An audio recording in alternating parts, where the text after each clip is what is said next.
I would say that I certainly would have not predicted that that would have been my course. I barely made it through high school, not because I wasn't smart. I'm sure that you have heard in different settings sayings such as this: "Well, my boy, he's got lots of potential." And the part that he didn't mention was the fact that while I've been preaching for 30 years, I've also been teaching school for 30 years.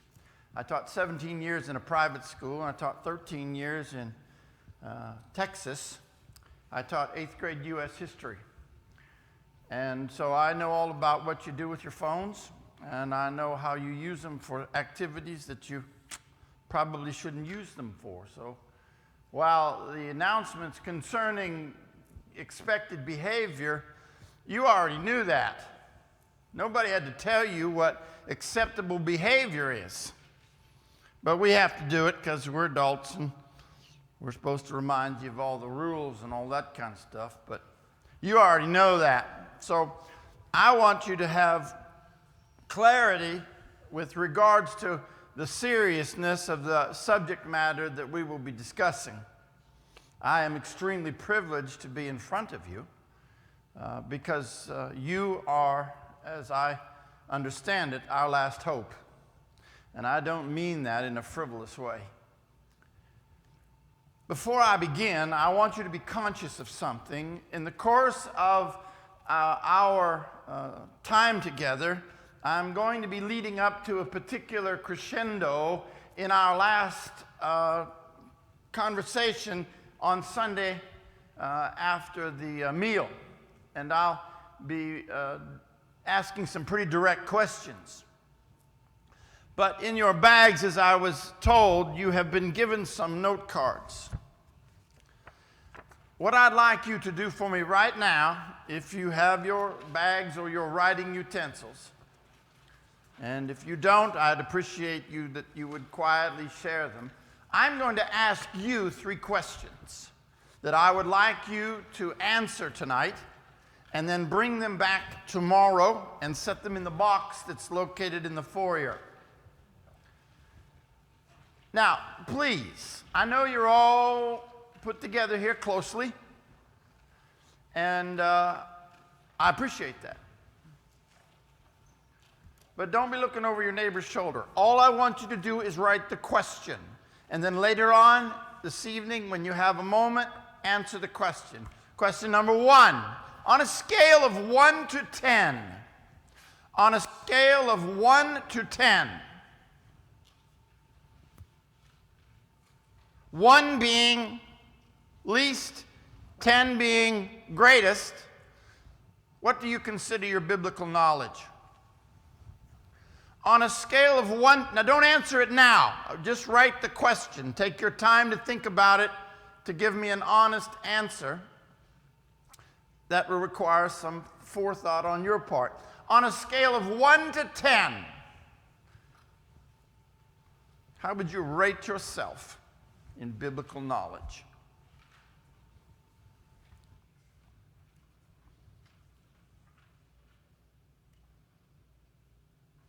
Question number 2.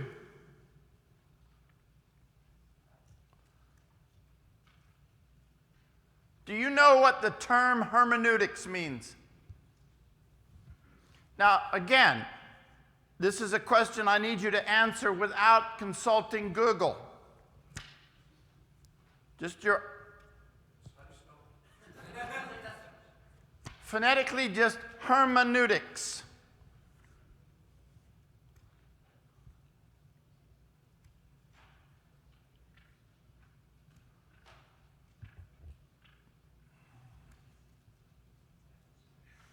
I'm sorry? As long as you know what it means, or sounds like. Question number 3.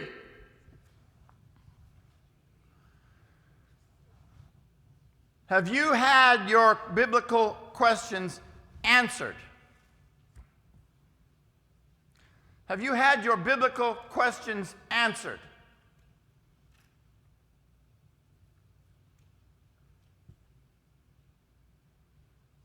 I don't mean addressed. I mean answered.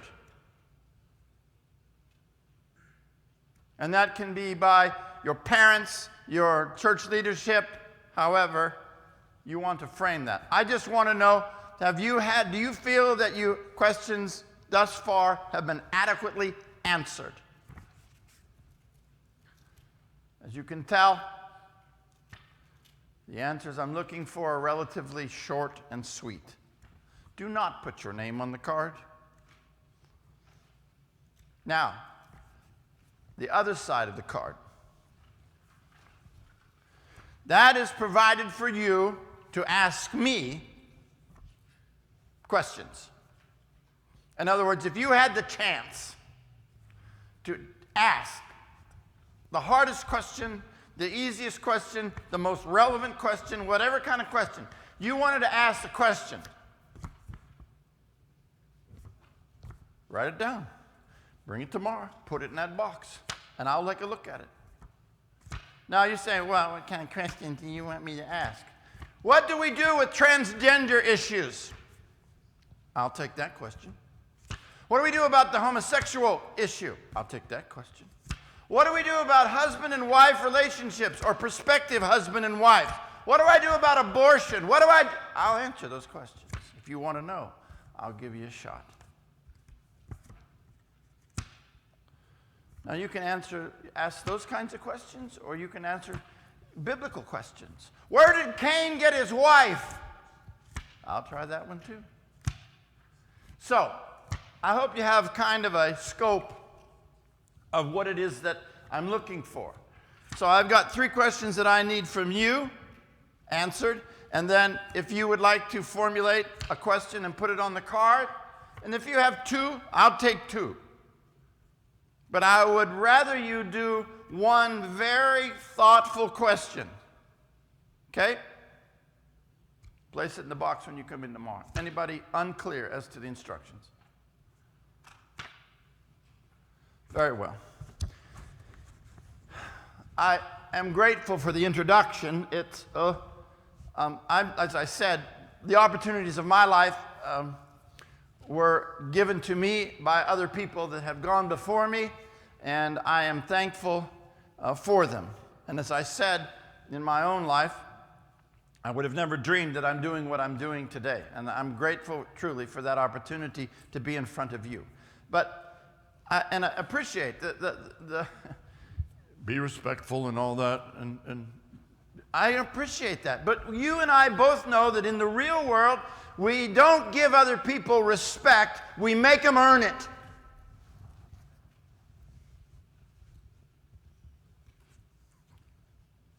We're going to talk a little bit about generational gaps. And so when I say some things, I don't mean to insult you. It's not my intent to insult you. I didn't come all the way up here to insult you. If I wanted to insult people, I could have stayed home and done it. But you may take it that way.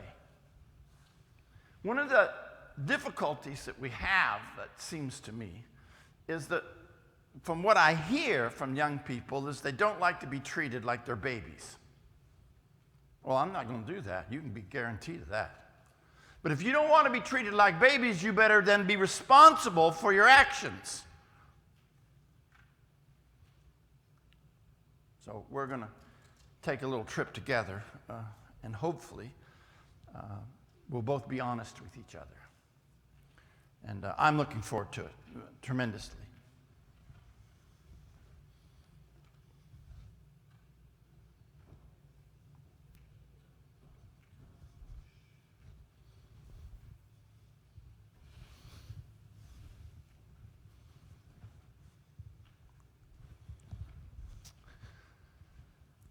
Let's see if we can get a picture.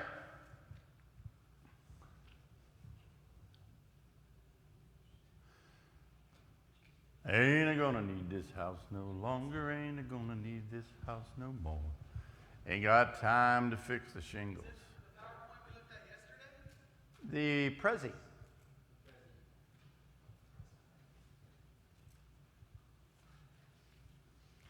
Ain't I gonna need this house no longer, ain't I gonna need this house no more. Ain't got time to fix the shingles. Ain't got time to fix the dough. How about a joke?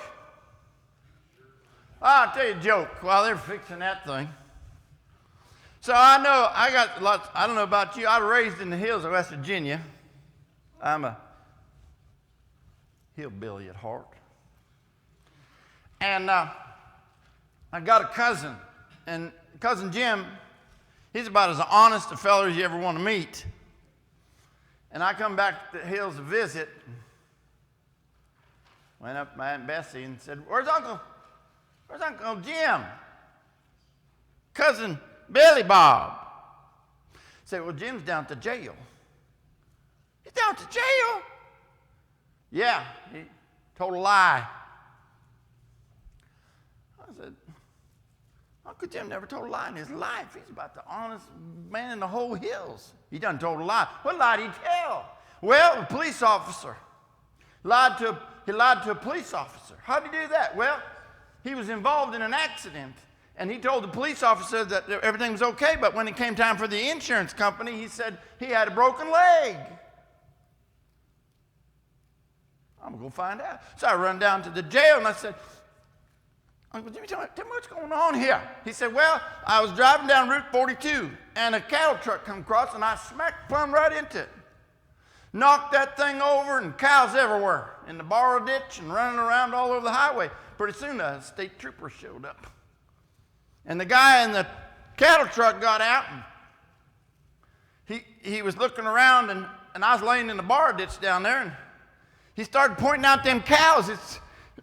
Hey, see that cow there? He's got a broken leg. And the state trooper, bam, shot him. There's another one over there. He's trying, bam, got that one too. Sure enough, he's just popping them cows left and right. He come to Uncle Jimmy and said, well, what about you? He says, I'm all right.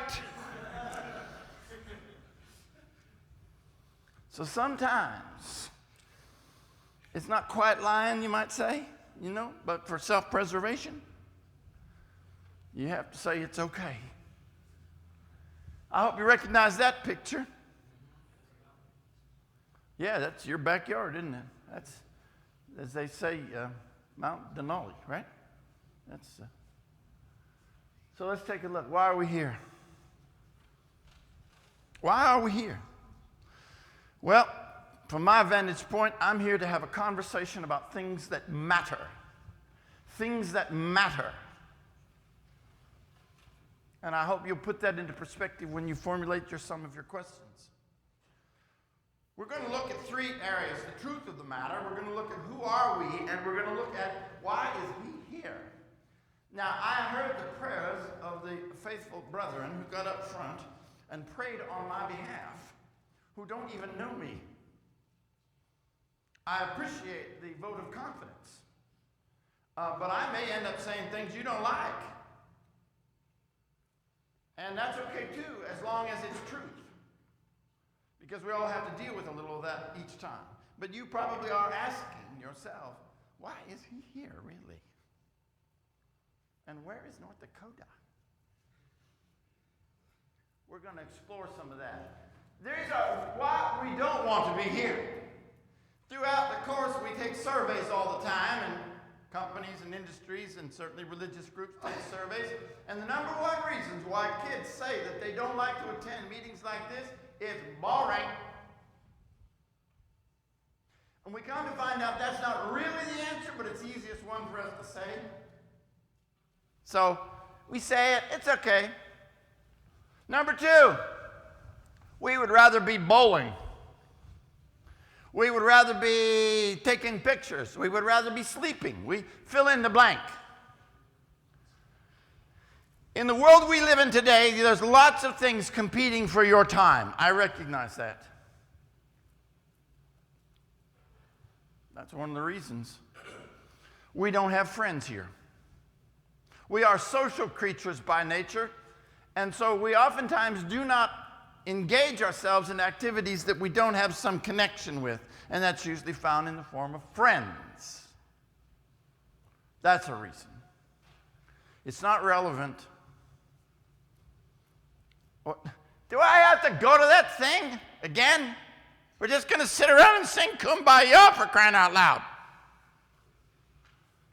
How is it relevant to my life in the 21st century? That's one of the answers.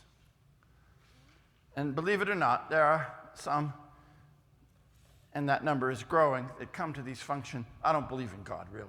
Deep down, I don't believe. And we're going to explore that.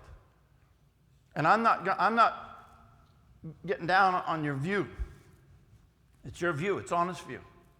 And maybe there's not anybody here like that, but statistics tell me that's not true. There are some of you here who do not believe that God and the Bible are legit. Or you're sitting on the fence. And you are entitled to that belief. And in some ways, I have to apologize to you for not giving you a clear understanding of why that position is wrong. But some of that I have to bear, and so should leadership in the church across the country. But it's not an excuse. What you win them with is what you win them to. I want you to remember that. Whatever it is that takes to get someone to participate in an organization, you have to maintain that, and you oftentimes have to increase its intensity because it wears off. So if you have something that's not long-lasting by its intrinsic nature, eventually people will abandon it. Let me talk about what it means. Worship service. If you go back and look at the history of the way in which we conduct our corporate gatherings, you will see this change dramatically over the last 50 years. Part and parcel to that is because we're trying to keep people. And so we play with the system, we play with the order, we play with the way we do it, so we try to make it exciting, or we try to make it more relevant, or we're trying to do all those kinds of things. And so that happens. And this is an example of the history of worship. Pardon the gentleman with the guitar, but the nature of the general perception about worship is that we have to keep making it more exciting.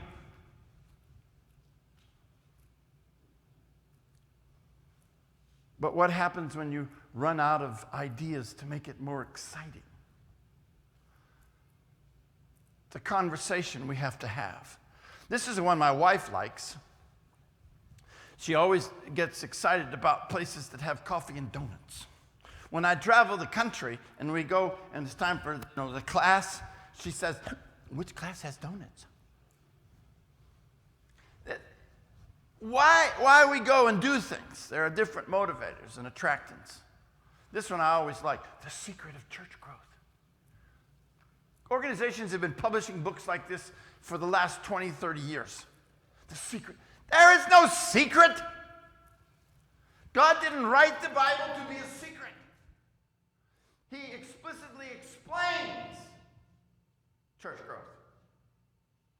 But we have to keep reinventing the wheel. In this case, we need to understand something about the nature of things, and that's the cart and the horse. And I'm asking you to come to reason together. You don't want to be treated like a child, then think. Then think. And I want you to think over the next several days. Use your brain. I'm going to challenge you to use your brain. I know from my experience that you probably do some science classes. And you have to deal with math classes. And as much as you don't like all of that stuff sometimes, I know you can think on pretty high level if you want to. And I'm going to challenge you to do that in the course of our time together. Come, let us reason together. Though your sins be as scarlet, I will make them white as snow. The challenge is the logical explanation of how that happens. How do you take the sins, the scarlet nature, the red, dip it in a blood, take a wool, white blood, and then get the stain out? It's very practical. I don't know about you, but it's pretty hard to do that. The Bible can explain exactly how that's done. So let's look. Do not get this backwards. One of the complaints that I have towards people is that they get this idea. They run off of their emotions and not off their mindset. How many of you know what the classification of modernism is, or postmodernism? Have you ever heard that term? Postmodernism, modernism, you've heard those terms? That's the way we classify individual eras of history. Do you know what the philosophers and the sociologists are now calling the era that we're living in right now? Post-truth. What? We actually have classified the period of time that we're in as the post-truth, meaning that we place more value on the emotional assets of an issue rather than the facts. I feel sorry for you guys. I do. You're going to be living in a world where people at very high levels are taking advantage of emotion over fact and guide the world. Biblically, it's devastating. There is an appointed time for everything. Time to do this and time to do that and a time to do this. That means that you're going to have to deal with life. All the utterances of my mouth are in righteousness. There is nothing crooked or perverted in them. They are all straightforward to him who understands and right to those who find knowledge. I hope you catch that last part. Right to those who find knowledge. In the absence of knowledge, the conclusion will be you'll be on the wrong side of the street. About this, we have much to say. The Hebrew writer pointing out to his Jewish brethren. It's hard to explain to you since you become dull of hearing. Now, the word and the phraseology means there basically you've lost the ability to think. He's explaining in that text, if you're familiar with it, the concept of who Melchizedek was. Granted, it is a challenging subject in some way, but he says, I'd like to talk to you about the subject, but I can't because you can't think right. It's pretty hard to talk to somebody when they can't. A plus B doesn't. And finally, the idea. The Lord said unto me, gather the people to me that I may let them hear my words, so that they may learn to fear me all the days that they live on the earth, and that they may teach their children so. Words. Words are absolutely essential in communication. And when we start changing the meaning of words, we alter communication. You ever had a conversation with your parents where they have given you some sort of instruction about what to do this or to do that, and then you part ways and you come back together and they look at what you have finally produced and they go, that's not what I meant. And you know why that is? And you were being honest. You just sat there and did like the bobblehead in the back of the car. Yeah, Dad. Gotcha. You bet, Mom. Right on top. Okay? 2 hours later, they come back, what have you done? Now, I'm not questioning your motivation or your genuineness. You did not understand what they said. Now, it's one thing when doing things like cleaning your room and taking out the garbage. It's another thing when we start talking about heaven and hell. This is critical. So, who are we? The crossroads of American culture. There are currently 6 living generations in America alive. Unique. Because of our ability with healthcare and medicine and all that, we can stay alive longer. So there are 6 generations living at the same time, starting with what's called the silent generation or the World War Iers. There's not many of them left, but there's some of them left. So they have been alive through World War I, II, Korea, Vietnam, you get it. What do you think the chances are that they see the world just a little different than you do? The crossroads of American culture consist of 20-year spans, has a unique set of values. It reacts to the generation before them, looks at their own generation as a standard of comparison.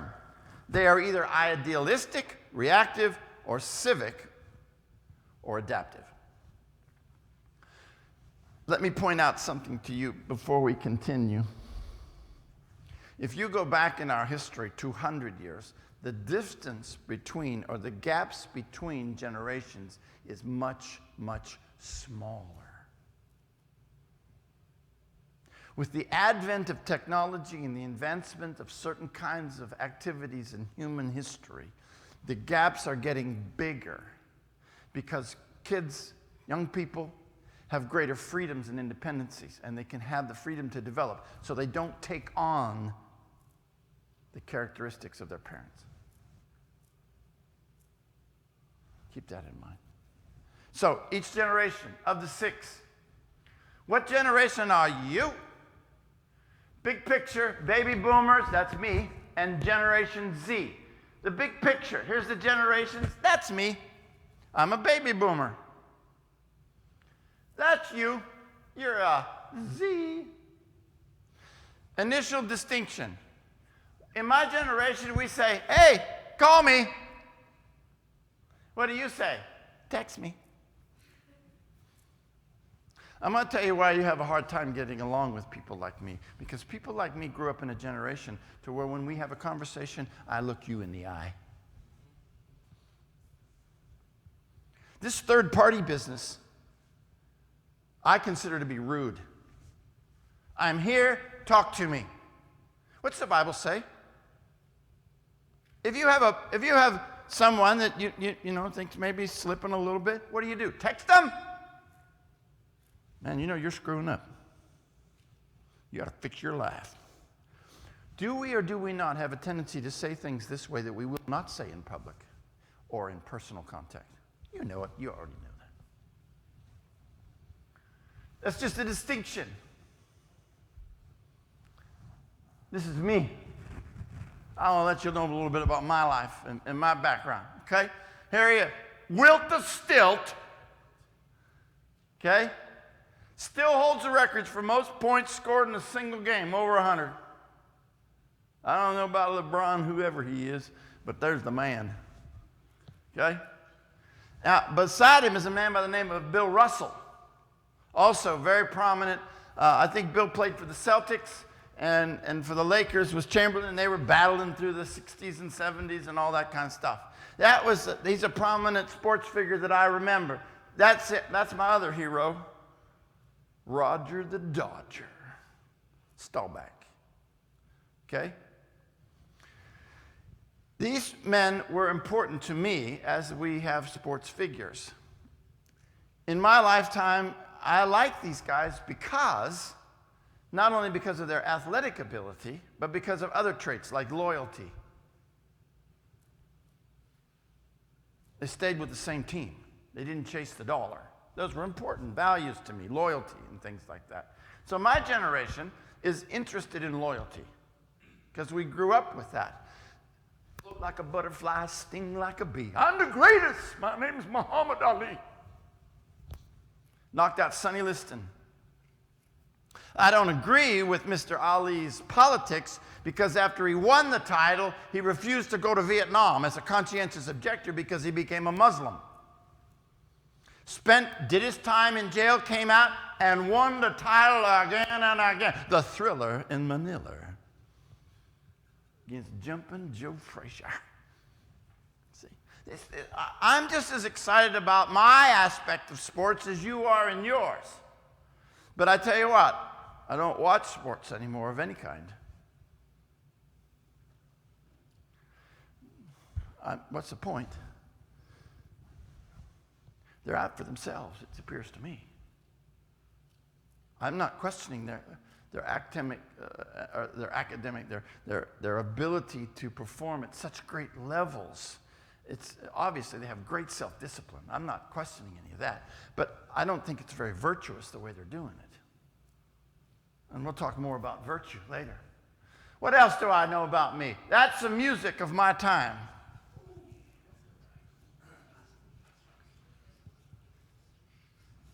You know some of them, I guess. I'll have to say that I did listen to some of this. There's some of the songs that I really wasn't a Beatles person. Now remember, I was born in 1958, so in 1960 I was only 10 years old. So some of these things were going on and I was oblivious to it. But in my teen years, these are some of the things. Led Zeppelin, Stairway to Heaven and all that kind of stuff. Pink Floyd, that's one of my favorites. We don't need no education. Yeah, there you go. However, I did have a primary source with regards to some of the things that I listened to.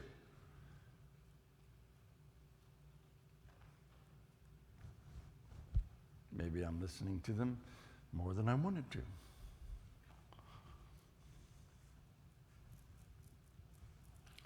How do you have to hold your face?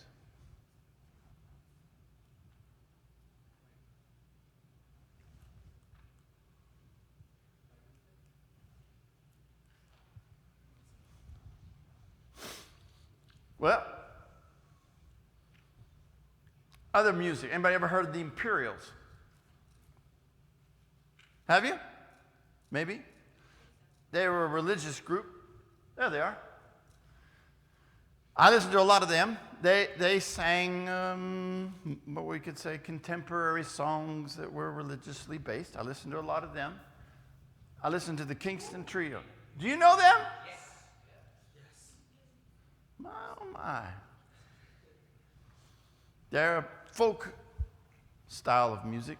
Peter, Paul, and Mary, Puff the Magic Dragon stuff, Yeah. So I listened to that.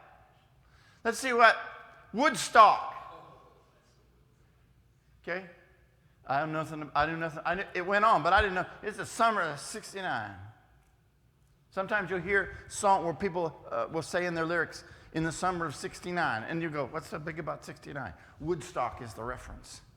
Woodstock, this 3 days of peace and music. That's a lie. It was mostly drugs, sex, and nudity. Yeah, that's what it was. It's a protest era. It's a protest period. Jimi Hendrix, we love this guy, right? There's Jimmy down there in the bottom corner. He overdosed. He's a great guy. That went real well for him. I'm especially fond of the billboard that showed up in America. Beautiful America, get a haircut. See? This was a major event in American history, and this is a part of the culture that I grew up in. Slang terms, out of sight, righteous. I especially like the word spaz. Those were actually insults, Yeah. Does she? Yeah, there you go. Hey, just spazzing out, man. All right. How about, and then if you especially like someone, you say, oh man, your choice. Okay? So, yeah, like a choice cut, Anyway. How about this one? Now, I don't know about this gal here, or what she looks like today, but I hope that, she's gotten rid of all these pictures. Because, she is like on another planet. Okay? But from this Woodstock, these were people that were disillusioned with the Vietnam War, with other aspects of what was going on in the society, free peace, free love. They thought everything should be free. But it didn't pan out for them. The Janis Joplins of the world and the Jimi Hendrix of the world were ODing and dying, didn't have a purpose. And they tried all these other things to find a way, and they couldn't find them. So what happened to some of them is that the movement, as it was, turned into the Jesus movement. I remember some of this. So all the hippies from San Francisco, not being able to find true meaning in life, then migrated into this thing called the Jesus movement. Time magazine covered it. Plays. Recently, you probably have heard of something called Jesus Christ Superstar. That was actually done in the 70s. It was a big deal. I was not allowed to go to it because it was considered to be heretical. The songs in it didn't favor the standard biblical understanding of it. So that was I was always puzzled by that. I said, why can't I go? Because I said so. They didn't give me a good answer. He should have given me a better answer. I wondered for a lot of years, wondering what in the world was going on with that thing. It just made me what? More interested, didn't it? That's the way we work. Heroes, John Wayne. The Duke. I've watched True Grit I don't know how many times. If I ever start feeling down, I just fire up the Duke. Charlton Heston. If I get to heaven and Charlton Heston is not Moses, I'm going to be disappointed. You know? Greatest movie ever, bar none. The Ten Commandments by Cecil B. DeMille, starring Moses as Charlton Heston.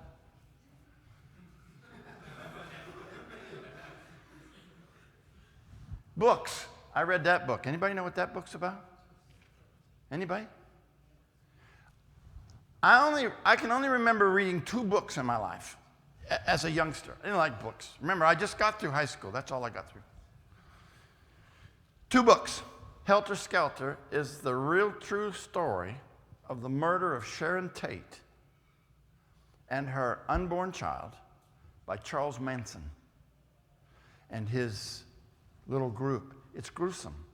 I don't know why I got that book. I don't know why I did. I read it, and it's like I read it in a week, and then I didn't read books for years.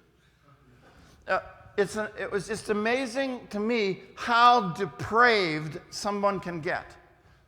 Roman Polanski was Sharon Tate's husband. He was a big producer, and I come to find later in life, he didn't do it, but he was just as twisted as Manson and his crew.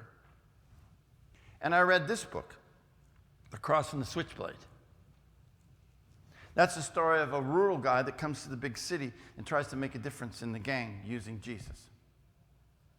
And so, as a snapshot, this is my world. I got a little Led Zeppelin going on, and then I got a little bit of Imperials and, Puff the Magic Dragon. I'm trying to figure out my world, and the problem that I had is that my dad was a great guy. And every time the church building lights were on, we were there.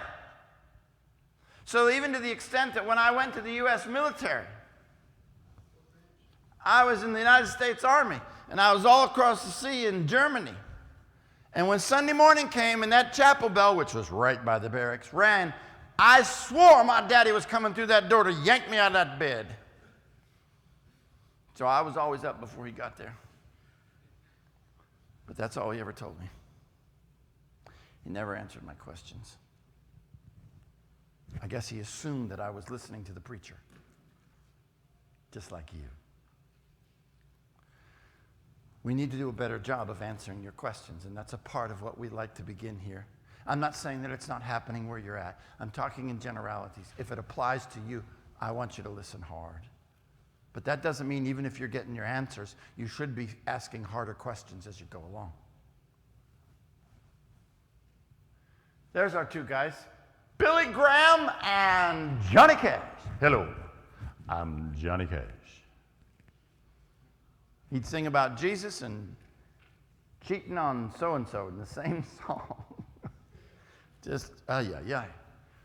Those who are major figures, this is the one that I remember the best. Out of all of my childhood, I remember Richard Nixon. My grandmother loved this guy. And so that's probably why I had an affinity for it, because anytime he was doing anything, he was elected president after the Vietnam War had been going on for some time, and there was great protests. And one of the things that he promised was to end that war. So I remember it because, again, television and all that, he was very active in trying to motivate America, unify America. I remember this broadcast. I remember it. He came on national television to announce the renewed bombing of Hanoi, which was the capital of North Vietnam. And here's the President of the United States, who is also, if you know, the Commander-in-Chief of the Armed Forces. He's on television being the commander-in-chief. I remember that. Now we're going to send the planes here, and we're going to do this, and kaboom! We're going to bomb the Ho Chi Minh Trail. And as a result, it brought the North Vietnamese to the table. And we negotiated a settlement. And he was like, people in America went, yay! And then what'd he say? I'm not a crook. He lied to the American people about a little incident called Watergate. Okay? To the point to where he stepped off. He says, I have to resign. And I'll never, he got on, the little helicopter thing, and he just waved like nothing was wrong. Deception upon deception. And we should not do that in the church. We should deal with the issues. Here's who I am. This is another issue that my generation has with you. If a man don't work, he don't eat. That's a biblical statement, by the way, that I was raised with. If a man don't work, he don't eat. Simple that way. So you can imagine what our attitude is towards welfare. And the way we were trained. But the interesting thing was, from this perspective of why we deal with, I recently rode from Atlanta to Minneapolis. I was just recently in Belize. And I came back and I sat in the plane beside a lady who was an HR person. You know what an HR person is in a company? HR is human relations. They're responsible for putting out fires between management and the employees, or between employees. They're responsible for explaining their health care plans and stuff to their people. And she wasn't any HR person. She was the HR person for Comcast. And I had the privilege of sitting beside her, and I said, I just have a couple of questions, because actually I'm going to Alaska to talk to some young people, and I'd like to know, what do you find? I hear a lot of things about millennials, especially, that millennials are lazy. I mean, that's what the report says. That's what statistics say, business-wise. How do you find it? And she said, yeah. I said, so how do you work around that? He said, they need constant attaboys. If you keep patting them on the back and say, good job, good job, good job, they'll perform for you. But the other trait of millennials is they'll jump ship in about 2 to 3 years. They already plan for it in their business model. They just accept the fact. Now, in my generation, we might have 3 jobs in our lifetime. And we don't need nobody patting on me on the back. Baby boomers don't need pats on the back. We were built to work. And I'm not necessarily a great example to my grandfather, who thought I'm lazy. We definitely have some differences. Now, I'm not like the standard stereotype in all ways. They say that baby boomers are team players and we love meetings. I personally am a little more independent than that. I'm kind of a self-starter. I don't need team meetings too much. I didn't say it wasn't good. I just say I don't need it much. And I'm not much on meetings. I don't like meetings. Because I'm what? I'm a starter. So when I would sit every year at the beginning of the year when we have these teacher meetings, teachers have to have meetings before we go to school, so we know what hooligans are coming. I mean, all the nice people that are coming. And I didn't like those meetings at all, because it was mostly blah, blah, blah, blah, blah, blah. So I'm a little different than some of my counterparts. I don't appreciate it. That is feedback and reward. That's what I said. I don't need a lot of pats. That's true. But money and title recognition are not necessarily important to me, and they never have been. I'm not working to make a living in the sense that I need lots of money. I'm just working to do what I do. And then finally, work and family life, not balanced. Because of the influence of the church on my life, that's not true for me either. I didn't say it was perfect, but I think I got the idea it was very important that I spend time with my family. But the way I did that mostly was to make sure that my family was involved in the church with me. unlike what my dad was. All right, now your turn. Generation Z, also called the boomlets. I don't know where they got that term, but that's what they say. This is what scares me in my introductory remarks. In 2015, the millennials and the baby boomers, as far as population goes, were equal. So what's the big deal there? Votes. So every time we had an election, we go to the polls. And the baby boomers, up to this point, was the largest single generation. And so when we went to the polls, of course, we voted our values, right? Like, work is important, right? You don't need to pat me on the back. So what kind of a president, what kind of a senator, what kind of a mayor do you think we would elect? Those kinds of people. That's where we look for those kinds of traits. However, in 2015, the millennials were equal to our voting bloc. The only thing that saved us was that millennials weren't civically as conscious as we were, and not as many of them voted. But that's changed as they push for voter registration. However, as a culture, the millennials, as you can see there, have several characteristics that are very different than my generation. And so when they go to vote, how are they going to vote? According to their mindset, right? And I guarantee, as we're going to see, their ideas about abortion are different than mine. Not necessarily because of religious views, but it certainly plays a major role in that. Their views about gender, workplace, all those, very different. And they're going to vote that way. But the thing that amazes me is, see that orange line? That's you.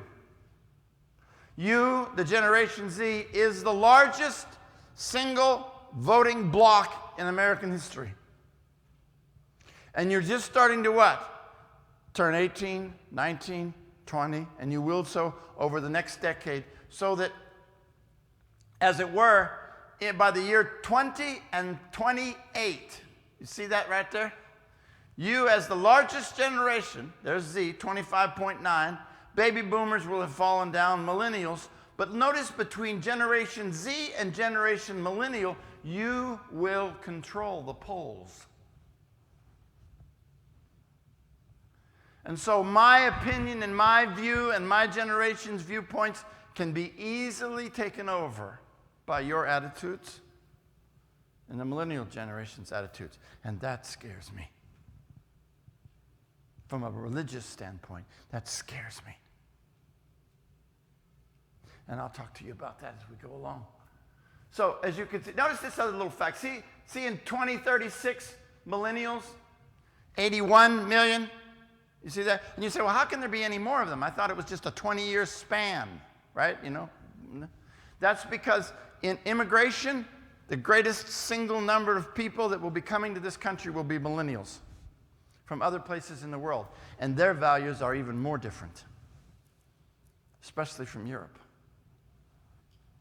So in just 10 years, the baby boomers will be out of the picture. We will not be able to compete. Our values will not make as much difference as they currently are. Yours will. Because in 10 years, every one of you probably will be able to vote, won't you? That's right. So that's a part of my concern. And the bigger nature of it is that your number one priority, 75% of you say that the most important part of your life is earning a high salary. You dirty, rotten, greedy buggers. Many millennials have, in surveys, indicated that if they had a choice between raising a family and getting a job promotion, they'll take the job promotion. I can tell you what, that job is not going to be anywhere near satisfying as a family.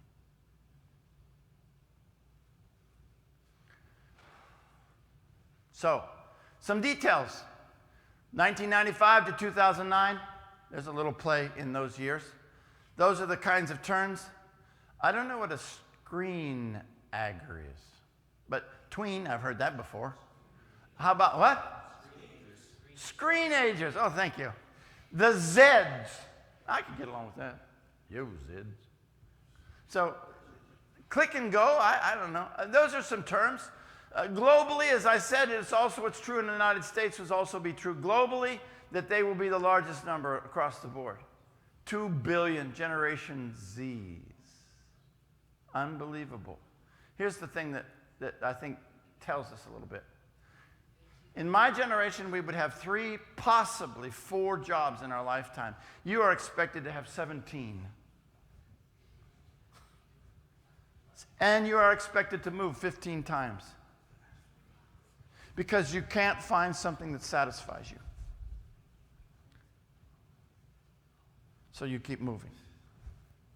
By the way, I just wanted to ask, anybody got those names? They said that's what the top names were. We got any Olivias in here? Oh, okay. I don't know. Hey, anybody named Bubba? No, forget. That's my favorite name, Bubba. All right. Now let's get a little personal here. What do teens do online? 91% of them post pictures of themselves. Not only are you greedy, you are stuck up. I'm just telling you what I know. Okay. University education. 1 in 4 of the Xers, but 1 in 2. So they're telling me that you're going to be an educated generation. But you know what? That also tells me that half of you are going to be dead up to your nose when you get out of college. Student loans, when a guy graduates, the average student debt when you come out of college is $36,000. You know how long that's going to take you to pay off? At least 10 years. Because now you've got what? You have a job and you have to buy what? A car that actually runs to get to work on time, regularly. You also have to buy a house or an apartment. You have all those expenses, and you're not going to have much left over on your first job of many jobs to pay off your school debt. Do you know what that weighs on a person? Now, add in the fact that you might get married. Yeah, all that stuff. So tell me, ladies, do you want to marry a man that's already in debt up to his nose? There ain't going to be very many candlelight dinners. You might get McDonald's special. Here, honey, our first anniversary. I even got the cheeseburger. I don't think so. It's nice to think that you're educated, but at what cost? At what cost? Effective engagement. Baby boomers. We like verbal. You like visual. I like to sit and listen. You like to try it and see it. These are attributes, and they came to you because of the way the world is training you, and primarily your educational systems, of which we will discuss later. All right, that's who I am. That's who we are in that arena. So why am I here? Somebody yawn over here. That's against the rules. Didn't they tell you not to yawn? Just kidding. Just kidding. Just kidding. Take it easy. All right. Why am I here? 2 reasons. I want to make disciples, and I want to teach the ones that are already here. That's why I'm here. As an umbrella. That's the Great Commission, command, or however you want to put it. All of the verbs in that sentence are in the emphatic, which means it is a command. So I understand that, and that's what I'm trying to do. I'm not trying to beat you up. I'm trying to be all things to all people that I might save some, which was the Apostle Paul's goal. But I realize there is a gap.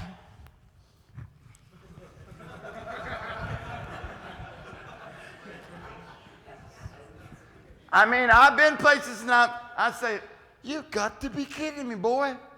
Pull up them drawers. You know? I don't get it. But that's where I'm at. So I have to deal with it. But I know if you ever get, suspected of any criminal activity, you ain't going to outrun nobody. I'm telling you right now, you're in trouble. So, What our friends think we do in church. What our moms think we do in church. How about what the preacher thinks we do? And of course, what we think we do. Yes, there is that. And then there's what society thinks we do. And then there's what we really do. Oh, it got quiet. I wonder. You don't do that because your mother takes your phone? No? Okay. You leave it at home. Smart girl. Boys, take a note. Smart girl in the front. All right. Those are perceptions that we have. Let me run you real quick the history of why some of these things are true that I'm talking about. And I saw the little collage as my wife and I sat back there of previous engagements like this. And I'm willing to bet the number has shrunk. How many of you are seniors? Seniors.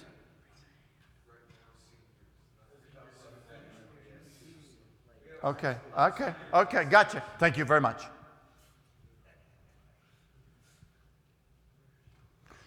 That's not inconsistent. If you go to, if some places, some congregations that still have like Sunday school graduation, right? Okay, all you guys in 1 through 6, please come up front. And they're just mob.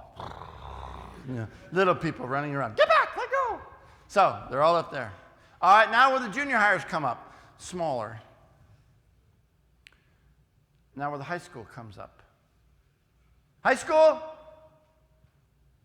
smaller again. And in that group, seniors. Few. The same young people that went when they were in the 1st through 6th grade. What happened to you? What happened to you? Well, I hope not. I hope not. But let me say to you that something did die. Something happened. We have a unique history in there, and I would contend that the rationale has to do more with a thought process that was begun with a period of time, not just with Charles Darwin, but with the French Enlightenments. Actually began a process of trying to explain the world through the eyes of science. And that excluded God. Charles Darwin, as you are familiar with, because I know you're taught, exposed to this idea, took his little beagle boat, went to the Galapagos, studied finches, drew lots of pictures, and from it we developed a philosophy that's influenced our ideas. This is Margaret Sanger.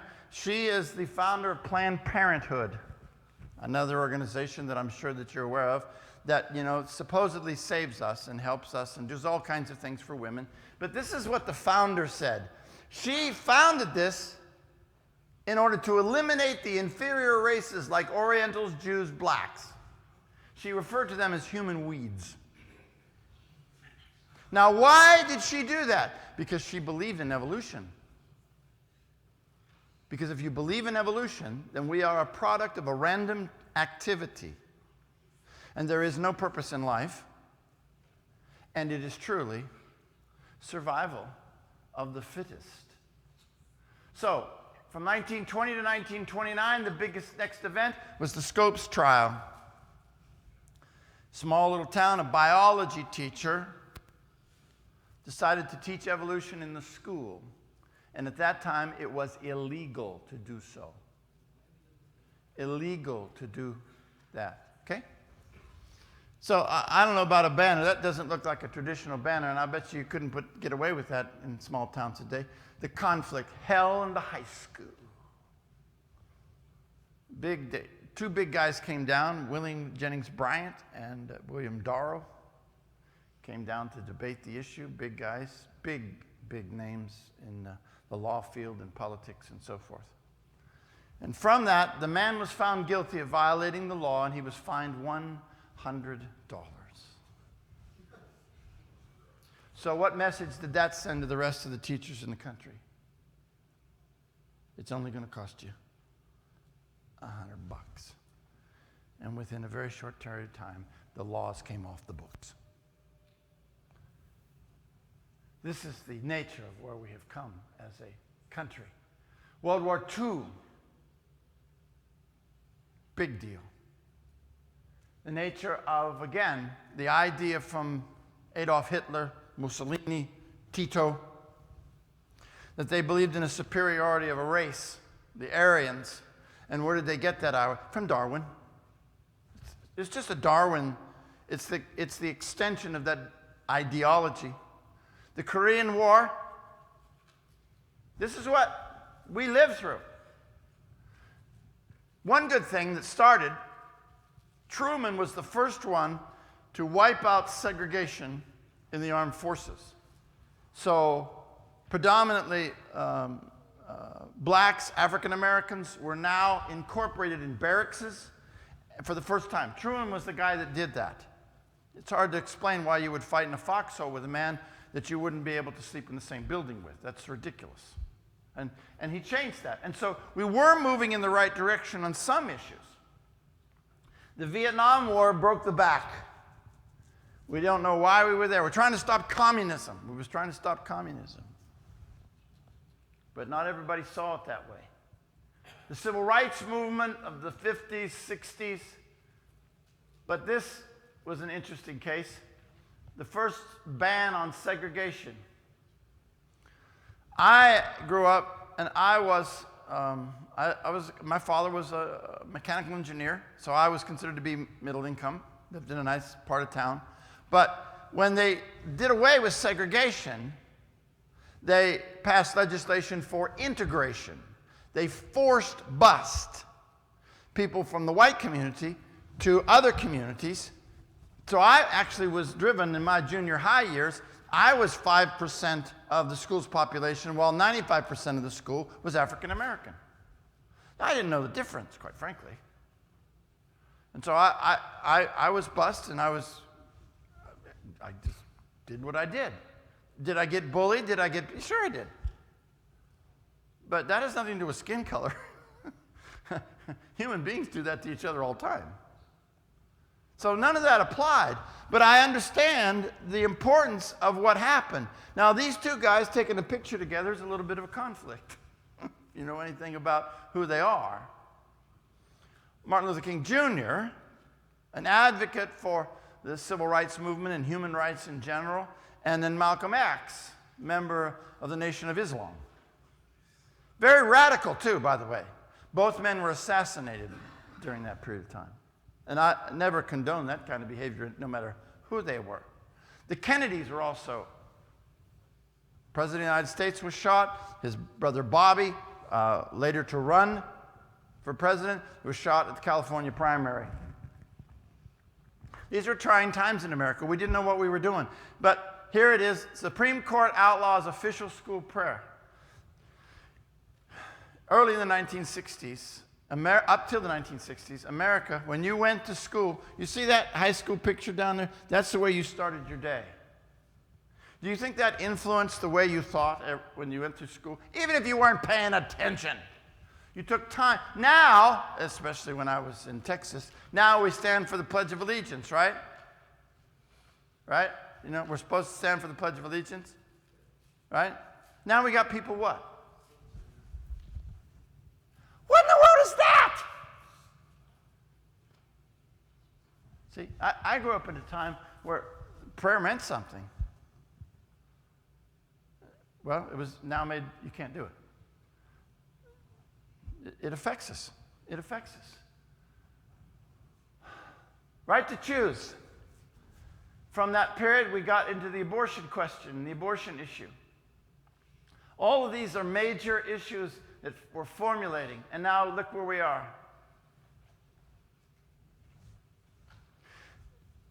Very soon, as in next month, this case will be decided. This is the issue of a Colorado cake maker who made a cake, who makes cakes. He was an artist. He actually drew on the cakes and everything, pretty fancy stuff. And a homosexual couple came in and wanted him to make a cake, and he said, "I'm sorry, I can't do that."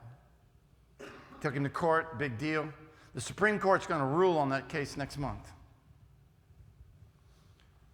If they rule in favor of the cake maker, we're going to stall some of that for a while. But if they rule in favor of the couple, you can see trouble like you ain't never seen it before on that issue. Because we're giving them the green light to say, we can come into your establishment and make you violate your own conscience. Because it's a conscience issue is what it is. Big, big change. All of those things are factors in my existence. The world population was estimated to reach 7 billion, 500 million on 2017. It will reach 11 billion in the year 2100.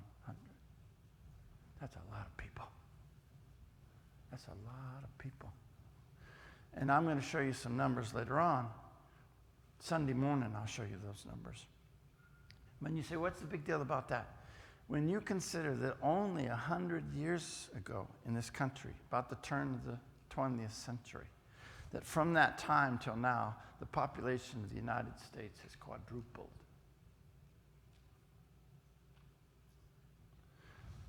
And these large blocks of voting people think like abortion, same-sex marriage. I'm going to tell you something right now that's gross, but I think you can handle it.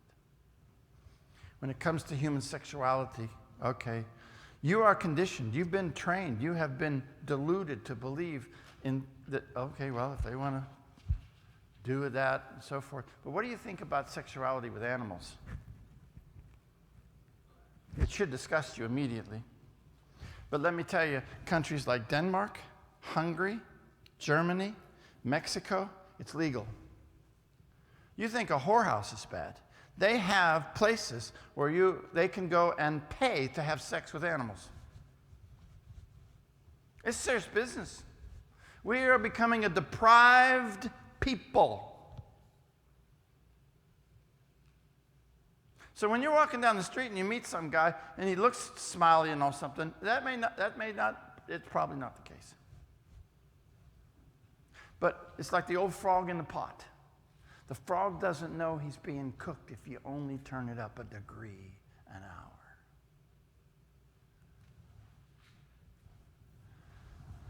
Four books in the world that outline and that are connected, which we're going to talk about in the coming days. The Bible, very broad, very general following, 2.4 billion. The Vedas, which are the holy books of Eastern religion, Hinduism, 2.1 billion. Quran, Muslims. The Book of Mormon, 16 million. That is not significant. That's not a significant number in terms of the population, but because of their influence and their money and the positions of power that some of them hold, we're going to have to look at that. The last one, of course, is The Origin of Species by Charles Darwin, and I don't know exactly how many million followers that he has, but it's the majority. 4 books. Plus 1, will outline for you the understanding of why the world is the way it is. So, the foundation is shaken. Sandra Day O'Connor passed. She was on the Supreme Court. She recognized the importance of the family. Here's what's going on in America today. Okay, looking at the nature of the makeup of the family from traditional, my generation, to some new form. For instance, the divorce rate in Sweden is over half.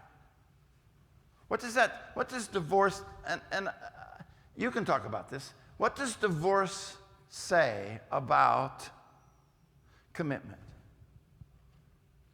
There's some question, right? There's some question about that. It's just, we have to think about that.